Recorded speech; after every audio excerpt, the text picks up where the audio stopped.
எதுலயோ ஊழல் பண்றாங்க. காட்டுல கடைசியில உடம்புல இருக்கிற உறுப்பையும் விட்டு வைக்கல. மேல திமுக காரர் நடத்துற மருத்துவமனைக்கு ஜாக்கிரதையா போங்க. போயிட்டு வந்த பிறகு ஸ்கேன் பண்ணி பாருங்க உள்ள நம்ம உறுப்பு இருக்குதா இல்லையான்னு.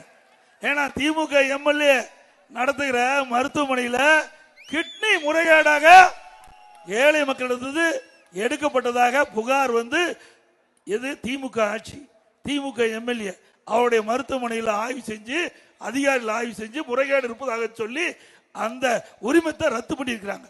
தப்பு நடந்திருக்குல்ல. யாருடைய அரசாங்கம்? திமுக அரசாங்கம். யாரு? திமுக எம்எல்ஏ.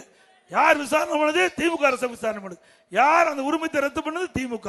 அப்படின்னா கைது பண்ணணும்ல. சாதாரண கிராமத்தில் ஒரு பிரச்சனைனா உடனே கைது பண்றீங்க. இங்க இருக்கின்ற விவசாயி நிலத்தை எடுக்கிறன்னு போராட்டம் பண்ணா உடனே குண்டர் சட்டத்தில் போடுறீங்க.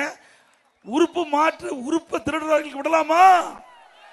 அது கண்டுபிடிச்சிட்டாங்க. கண்டுபிடிக்காத இருந்தாலும் பரவாயில்ல, திமுக அரசாங்கமே அதற்கென்று அதிகாரி நியமித்து கண்டுபிடிச்சு முறைகேடு நடப்பதாக எண்ணி அந்த உரிமத்தை உறுப்பு மாற்று உரிமத்தை ரத்து பண்ணியிருக்காங்க. ஆக கிட்னி கூட விட்டு வைக்க மாட்டாங்க இனிமேல்.